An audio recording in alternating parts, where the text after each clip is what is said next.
Welcome back. Another edition of Down and Back with CornDoug. This week, another great show. It kind of ties more into my start with Cornhole. But first off, a couple things with the show. As always, remember the sponsors, OctaneCornhole.com. Use discount code CornDoug. Get yourself 10% off. MyEarFund.com. Get yourself a cool set of earbuds or one of their portable speakers. I was checking them out. They're actually waterproof portable speakers. You can throw it in the pool, I guess. Use discount code CornDoug for that to get 20% off. And then, as always, talk to Jamie over at JC Cornhole.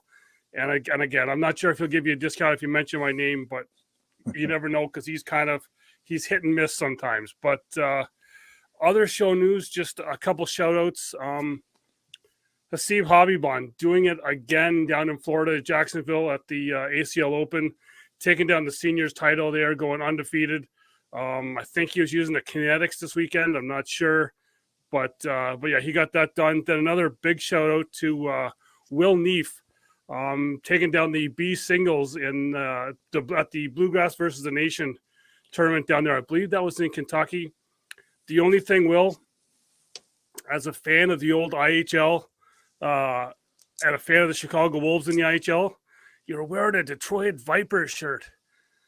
We have to work on that. We have to try and get you some sort of Octane stuff to be able to wear instead of that Viper stuff. But I know you're from the Detroit area. Congrats on that, getting that B division win. And on to the show. As I said, it kind of ties in with my whole start with Cornhole. With the Cornhole, if we had moonshine, I'd be like totally into it. But Mr. Canadian drum smoker, Brad Billard, how you doing? I'm great, thanks, Doug. Thanks for having me. Oh, this has been a show in the making. We talked. I had the pleasure of eating what you cook. You showed up here one day with some barbecue, and it was as an amateur kind of barbecue guy myself. It wasn't that bad. There's nothing more than a barbecue guy wants to hear than hearing somebody say that the stuff that you prepare for them is the best that they've ever had. That's when you know you've got your 4-bagger and you're good to go. Oh, exactly. Yeah, it's a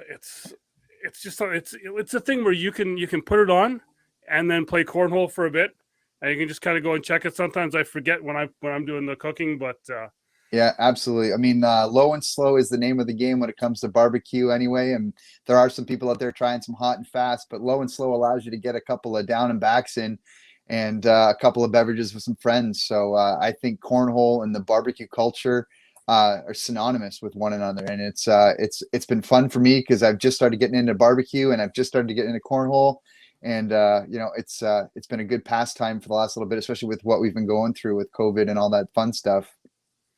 Well, exactly, yeah. So to start in with cornhole a bit here, I know we had talked before while you were here that you like you said you just kind of started in with it. How did you get that start? I'd seen the game. And I was curious, and we do some camping here and there, play some washer toss and other stuff. And my dad actually heard about a league that was opening up here in the St. Catharines, and he said, "Hey, I'm thinking about doing a cornhole league." And I'm like, "Oh my God, are you kidding me? Absolutely, I'd be so down with that." So through the Niagara Sport and Social Club, in our second year now, obviously both with COVID issues, but we were able to sign up as a team and take down the B division in our first year, which was phenomenally fun. And then through, sort of getting it started, I met up with Jamie and Matt through JC Cornhole and Octane, and the passion just kind of, ignited from there, not to use a barbecue euphemism, but it sparked it for sure. Well, exactly. Yeah. And that's the thing. And like you said, it's just the two things kind of really go together, and it's become a passion of mine. Yep. The cornhole is starting to come along, the barbecuing is starting to come along, but yeah. So like you said, so the St. Catharines League, I've kind of heard a bit about it, but what's kind of more with the league that you guys have down there? Well, there's kind of two. There's the Niagara Cornhole Ninjas, which is kind of like a league that you would have like Essex and K-Dub and Barrie and so forth. I mean, they're growing that league, and they have weekly events. Friday nights, I've been able to partake in some of those. But the league that I've been a part of as well is through a club that does a lot of volleyball. They have a big sport club. So they had a really good pool of people to pull from. And our first year, we had 40 teams, 4 hours of cornhole every Thursday night. So a good turnout, and get to see a lot of people, some serious, some just out for the recreational aspect of it. And so lately it's been, through Niagara Sport and Social, Kirby Bentley's league of cornhole here that I've been partaking. But I mean, I throw almost any chance I get. I leave my cornhole boards, which I did get from Jamie, in the back of my car like I used to leave my golf clubs, and I'm ready to pretty much break out a game anywhere I go. I've been known at the arena after a hockey game, a shinny, say, hey, who wants to throw a little down and back with me? Well, and again, I think the other thing we talked about too is you've almost got your ball. Is it correct that you got your ball team kind of almost involved in it as well too? I've got guys from work, and okay. That's where, I mean, a lot of guys at work that are not a good group of friends. We talk barbecue, play cornhole. So, with being locked down, it's been for the last little bit, it's been a ton of fun just hanging out, keeping the bubble tight, but having a little bit of fun and some laughs and feeling like life with cornhole and barbecue. Well, and hoping we can open up here a little soon. It's I think that light, it was at the end of the tunnel, got taken away from us. Yeah, I think it's starting to shine a bit more again. We'll definitely keep our fingers crossed. But I mean, at least the weather's breaking, and if you can't do it indoors at this point anywhere, I mean, I was outside all weekend, Friday and Sunday throwing, and just can't wait to get outside. So we'll kind of put the cornhole aside, because this was like I said, this is a show I wanted to do because, like I said, the barbecue stuff is starting to get in. So Canadian Drum Smokers and Company. So what's that all about? So basically, Doug, I'm a backyard barbecue enthusiast. I have a passion for barbecue. It's become a hobby of mine. No different than if you were a steel fabricator, a bladesmith, a hobby woodworker. Barbecue's become a bit of an obsession for me. You might say I'm hyper focused. Actually, I just finished a 28-day, month-long Canadian grilling contest put on by BBQ Break. Rob Tuzzi, phenomenal job. Tons of sponsors. 168 grillers across Canada through the snow, the freezing temperatures, posting a picture of something you've cooked outdoors for the last 28 days. So it's been fun. Well, I know I've and people can check you out on Instagram. I've been checking out your pictures on Instagram. I gotta say, it hurts to look at those pictures. I sometimes pretty much antagonize a lot of my coworkers with, oh, check out what I cooked last night. I have a pride in barbecue, and like you said, there's nothing better than hearing someone tell you, man, this smoked mac and cheese is the best I've ever had. Man, those beef ribs. And it's partly why you do it for, but it's brought so many of my friends and family together over the last little bit too, that you just can't help it wanting to put on the next meal. And the minute I'm finished eating, my hobbies include what I'm eating and what I'm eating next outside of throwing some bags. Well, exactly. And that's my cornhole partner is the guy that I camp with all the time, and they're always just, what are you bringing next for camping? Because like I said, was my thing. And we kind of talked before that I was a propane guy because I didn't have any of the other stuff to deal with. And I took a class down at Charlotte Motor Speedway with Rodney Renner, he was kind of mixed in with Myron Mixon, kind of doing some of his stuff down in North Carolina. And I got to learn a lot. And I thought going in was because you hear when you have to have the smoker, you have to have everything to do it. And I was like, okay, I'm the lone Canadian guy in this class going down. I just cook on a propane barbecue, but there was actually a woman down there that did all of her smoking and grilling and stuff actually inside of her oven. Yeah. I mean, like at the end of the day, we're talking barbecue, and there's a big debate right now about pellet smokers and the ease and the easy bake oven aspect of that. I learned barbecue on a drum smoker. I took a 55-gallon oil drum with the help of a friend, fabricated the drum, looked up some plans online, and built a drum smoker with some parts you get at the local hardware store and the local steel shop. And from there, I started cooking everything like smoked wings, beef ribs, baby back ribs, mac and cheese, jalapeno cheddar poppers. I mean, you can just, and that's kind of where it started for me. And then from there, I got into a gravity charcoal smoker, a Masterbuilt 1050. The thing's a beast. It can fit a ton of stuff on there, but I have the ability to add flavor profiles with using different woods, cherries, apples, oak, depending on the meats that I'm looking to cook, depends on the flavor profile of the wood that I want to use. And I can just throw it in the ash pan, and it just adds an element that, but yeah, when you talk about propane versus charcoal, to me and to the purist, there's nothing like that flavor of a wood fire or a charcoal flavor that you get from using charcoal over propane. Yeah, the only thing I felt with the propane being a bit easier when I was doing it was that you were able to control the temperature a bit more, kind of easier, but it was still that whole displaced heat thing. Put it on the cold side, only the one side, warm with on low, and just kind of. One of the best prime ribs I've ever done is indirect heating on a barbecue, where I've taken a 5-pound, 6-pound prime rib, rubbed it down with just some whole grain Dijon mustard, blended with rosemary and garlic, salt, and pepper. Rub the prime rib down, put a water pan underneath a grill grate, put the roast on top of the water pan, and turn the burner on the opposite side on. Roll it about 350 degrees until you get to an internal temperature of about 125, maybe 130 if you like it like me, which is medium rare. Medium, and then if you have somebody that wants it a little bit more done, you can always cut off a piece of that prime rib and throw it on the barbecue, give it some nice char marks, because food should look as good as it tastes as well. Well, exactly. Yeah. I had a friend we were talking about, because he was saying that he does ribs on his barbecue all the time. I was like, okay, we'll find how you do them.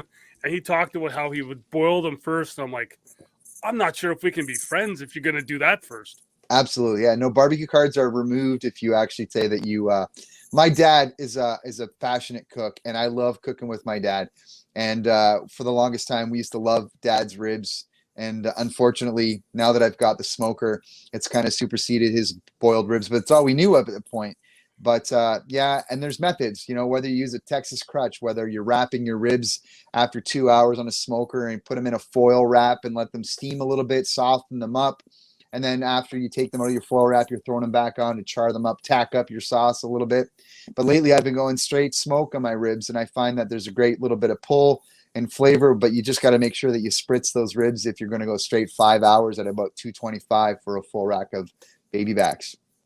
Yeah, I got my first taste of barbecue, like I said, down in Charlotte, but a couple friends, TJ down in North Carolina and T-Bone, they both had, like, they did almost the same as you did. They got the big drum, but they actually put theirs on like trailers. Yeah, and it was like it was just like this massive grill that they would have. That the one guy actually had like a smoker built on the end where it was just almost like a chimney where he could put potatoes, anything else in there. It was just incredible 100%. Homemade stuff. I'll tell you, I've done some crazy stuff on the Tootsie Challenge. I smoked meatballs. I smoked tomato sauce, or homemade known as pasta sauce, in a smoker, and just that little extra flavor profile. I did a Philadelphia cheesesteak shepherd's pie where I used ground beef, but instead of using your traditional carrots and peas, I used sauteed mushrooms, onions, green peppers, and then I layered the meat in the cast iron skillet, covered it with provolone cheese and some jalapeno Monterey, added my whipped potatoes on top, and then put it in the smoker for an hour and a half. And that flavor that you get from the smoky undertones, just a phenomenal difference in flavor. Mom's shepherd's pie, fantastic, great comfort food. But if you're a barbecue enthusiast like me, I mean, there's nothing like taking something off the smoker and seeing what happens. And I actually seen a picture of that just before we went on here, and it was. I apologize if you can't wait to get home and have. Like that was not like, it was just like, oh, I'm just having my regular pasta at home tonight. It was just, yeah. It just felt like nothing. I apologize. After the 28 days of the Tuesday Challenge, it looks like it might be a takeout week for me, but I can't wait to get back at the grill. Obviously a bit of a break for a couple of days, but you can't keep the fire suppressed for too long when you're a barbecue enthusiast. Well, I know you're a little bit down the road, so I'm gonna have to go and check you out, because it's, for me, I'm just mainly like a pork guy right now. Yep. Either loins or shoulders or butts, but and ribs, but I want to learn more of that beef side of it. I did some beef ribs for Valentine's Day, and you would have swore to God once I took them off the barbecue, I put lipstick on the outside of that smoke ring. And it's a big debate out there whether the smoke ring actually affects the flavor and the taste, and it may not, whatever you'd agree. That's the thing with barbecue. You cook for your audience, and if they like it, then you like it, then it's a success. but the visual presentation of seeing a smoke ring on something you've spent 9 hours laboring over is rewarding. It's like that cutting into a brisket for the first time, and you see the juices coming out, and you see that, pinky finger thick, smoke ring on the outside, and you just look at it and go, man, oh man, I just can't wait to get into you, So yeah. Well, I think, and you say the 9 hour stuff, and I think that's the one thing that may turn some people off from starting it is, we want to say labor intensive because you almost start the night before. Sometimes with certain, yeah, absolutely. Sometimes with preps, like obviously brisket, a lot of guys will do an overnight cook on a brisket, and that's where the beauty and I think the popularity of the pellet smokers have come in through the pit bosses, your Traegers. It allows people to sort of set it and forget it, and it's true. But you're getting barbecue from that. At the end of the day, if you're a barbecue enthusiast, it doesn't matter the medium. It's just that there's a love of barbecue, and it's such a community of people that enjoy eating food cooked over a fire or like a wood fire or pellet taste, that it just brings out a togetherness. And it's been something that I've been so happy and comforted based on stuff that's happened in the last little bit, just to keep me preoccupied. And but yeah, at the end of the day, it doesn't really matter. I mean, it's barbecue, but their popularity is fantastic. I have, with my Masterbuilt, I can actually look at the temperature of my smoker while away from the house through Wi-Fi, and I can put a probe into a brisket and know that it's at 95 degrees, or I'm approaching 165 before it's technically time to take it off, wrap it in some butcher paper, and let it rest in that for a bit while it gets to about 100, 203 probe tender. Pardon me. Most people want to get so adamant about internal temperature, but it's a look and feel type thing too, and it takes a bit of time. But once you get there, man, I mean, the rewards are so incredible. Oh yeah, that was my thing, going from like my home barbecue that I would do stuff with to then my camp one, and then you kind of you finally get that little, that, because it's the feeling that you get when you do it, and then going from then that barbecue, that the propane, to then with the charcoal, and then started working a little bit with wood on my char griller.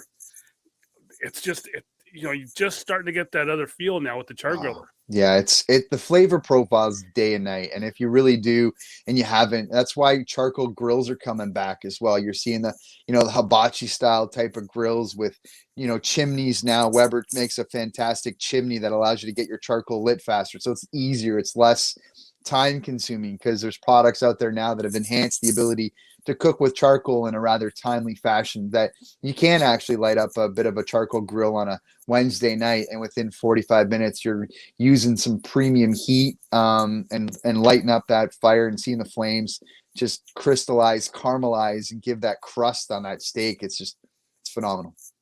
Yep. So like I said, with me, when I usually do it, I'll start the night before with, I've now started not really liking using the store-bought rubs. I've now kind of went online checking out stuff, and I stole my rub a bit, I guess, from the Sticky Fingers restaurant down the States, but then I changed it up to kind of make it my own, and it's just, that's where some of the other fun comes into, is just kind of trying out different spices, stuff to put in rubs. Absolutely. Like, coffee rubs for steak is a big thing. And, obviously we talk about different regions, Texas barbecue, Memphis barbecue, Kansas City barbecue, and different flavor profiles there.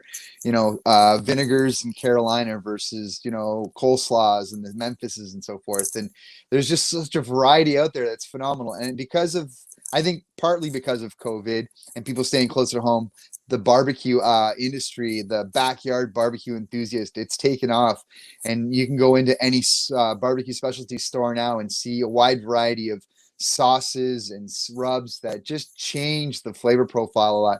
And then you'll have your traditional purists that say, all you need is SPG because you really want to taste the meat. But it all comes down to palate. It stems down to cooking to your audience. And but yeah, that's where your game changes. And I noticed my game changed a bit when I decided to give some spices from Me Church Barbecue out of Texas a try. And I've been pretty loyal to them outside of say Whiskey Bent, or and then being a Canadian drum smoker, I feel like you've got a bit of an obligation as well to try some Canadian companies out there, and they're starting to come on board. In fact, I just recently signed or negotiated a deal to be an ambassador for Flippin' Sauce, which is out of Kitchener-Waterloo, a craft sauce. It's more like a condiment, but it's that hobbyist, that purist, that craft, that handmade, hand smoked ingredients that just make a difference. And I honestly feel that I'm so happy to be a part of that team, but it's an absolute game changer in the sauce, and Canadian made right out of KW. So, Yeah.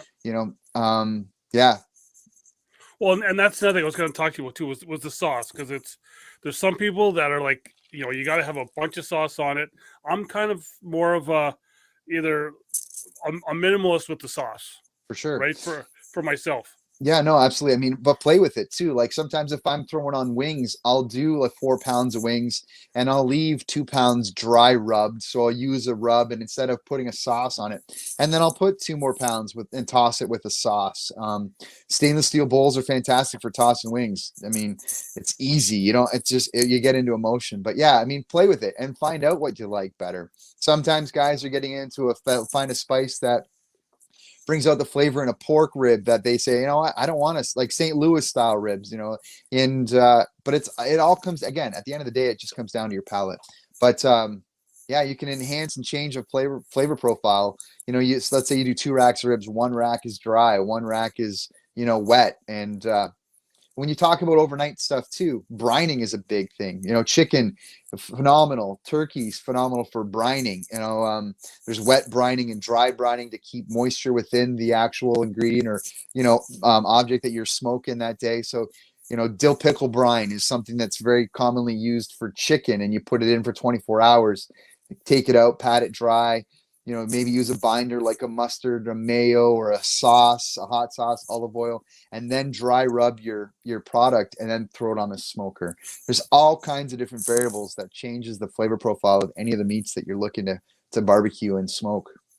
Well, exactly, yeah. And the taco barbecue sauce, it's still kind of etched in my memory. The one guy, TJ, who makes his own sauce down in North Carolina, and with this COVID, it's got to open up so I can get more sauce, because I got to travel to North Carolina to get it. He tried to ship it up to me, but it's just the shipping is just out of this world expensive. It absolutely is. Unfortunately, it's part of it. But I mean, again, going back to Cornhole too, I mean, that's the beauty of having the ability to use a bag. It's not like it's a trade-off. Octane bags have been great. I've got Kinetics, I've got Whole Shots, I've got Apex, and I really have taken them a Kinetic bag. But cost of bringing up an American manufactured bag into Canada is overwhelming. And so it's another factor to look at an Octane, kind of bringing it back. But you're absolutely right. But they're game changers. I mean, when you think of barbecue, you think of Memphis, you think of Texas, you think of Kansas City. And so you want those flavors, Suckle Busters, Meat Mitch, Whiskey Bent. It's just absolutely blowing up. Spiceology is another one. So, and then Canadian companies, you've got Triple Dog, Flippins, who I'm so happy to be a part of. You've got Junior and the Kid. There's so many different out there now, and it's so good to see that local craft barbecue coming into it, that I could very well start my own rub company by making small batch. Max, the part-time pitmaster. I mean, it's blowing up, and there's a great community of information, people willing to share recipes on Instagram, and then now TikTok, YouTube, and it's where the game is going, because we want to just share and the love of barbecue.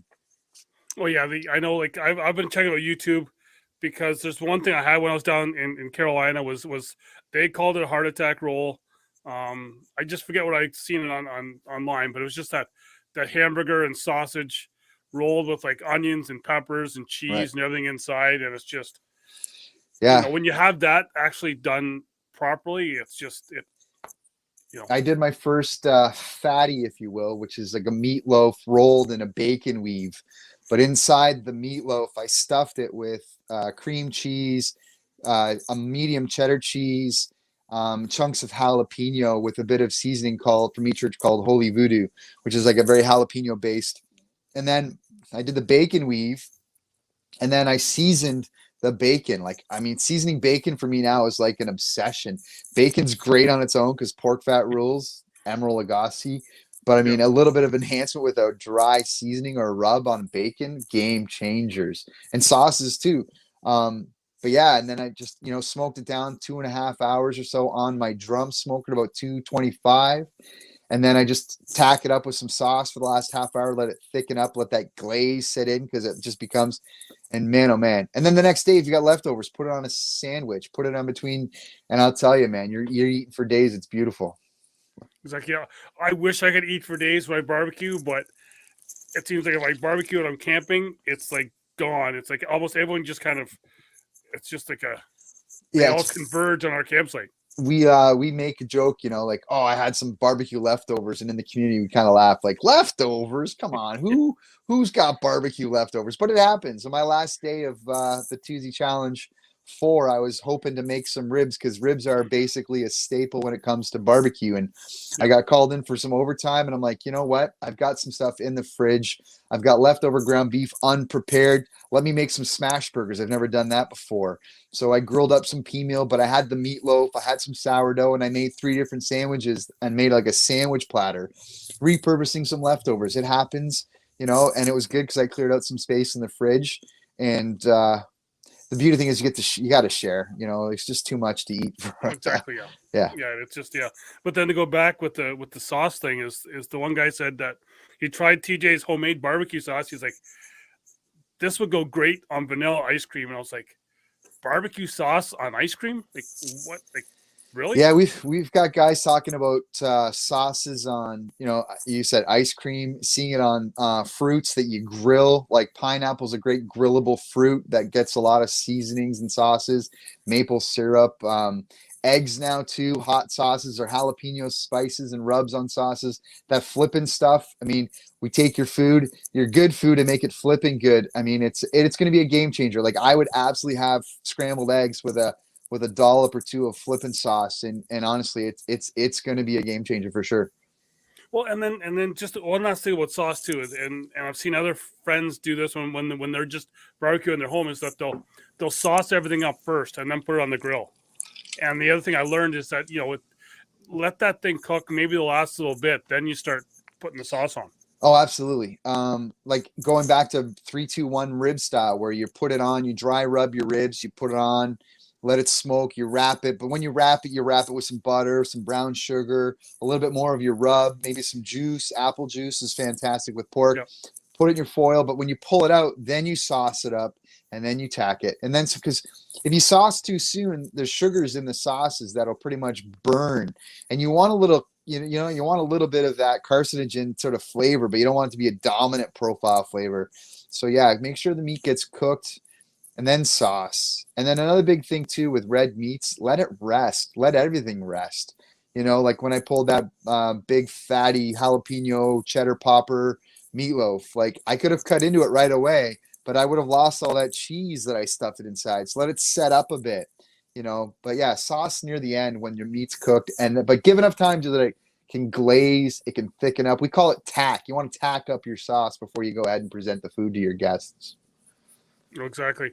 Well, I want to thank you for coming on. I know you're going to be on again because you're going to be back in behind me here downstairs, grilling up some stuff, and maybe we'll do another a cooking show on the down and back with you with your stuff here. That'd be fantastic. By all means, that'd be great, man. I'd love it. Any chance to throw some bags and cook some barbecue? Count me in, man. Thanks, Doug. Exactly. So, like I said, you're on Instagram. How can people find you on Instagram? So on Instagram, I'm the at Canadian Drum Smoker and Co. My name is Brad Billard. Like I said, I'm just a backyard barbecue enthusiast that has a passion, and I've learned through life. My stepfather used to say to me, anything worth doing is worth doing right. So when that stuff comes off the grill and I can see those smiles and the conversation comes down to a lull, I know I've done something right. So that's where you can find me. And that's all I'm trying to make some videos and share some recipes. I'm just starting to get into that because that's where kind of the community is going. And again, looking forward to showcase the flippin' sauce from KW. Look forward to me, sharing some recipes coming forward and, showing you the versatility of a locally made, proud sauce company, more like a condiment, and coming soon. And I'll put everything down below in the down below in the video here, just to let everyone give a link to all your stuff. And yeah, thank you again for coming on, talking barbecue. I know we didn't talk much cornhole, but I thought the time is right to start doing barbecue stuff. Yeah. Well, for all of us that are barbecue enthusiasts 24/7, it's a lifestyle. But yeah, the weather's breaking. It's nice to get outside. The sun is shining, synonymous with barbecue. Hopefully you can throw a couple of bags in the meantime too. So exactly. I think I'm on my way home tonight to take a couple of my pork loins out of the freezer and get them and prep them for maybe tomorrow for cooking, because I was already in the mood, and I think I'm there talking with you. all right. Well, thanks very much, Doug. I appreciate your time and thanks for the interest. And it's my pleasure. We'll see you soon. Well, exactly. Yeah. So that's it for this week. Check out next week. I got a couple big names on the show for next week. It's going to be fun. And just remember, Brad's not cooking with it, but just watch out for those guys throwing gas, because like Will and like Hasib did on the weekend here, they might just kick your ass.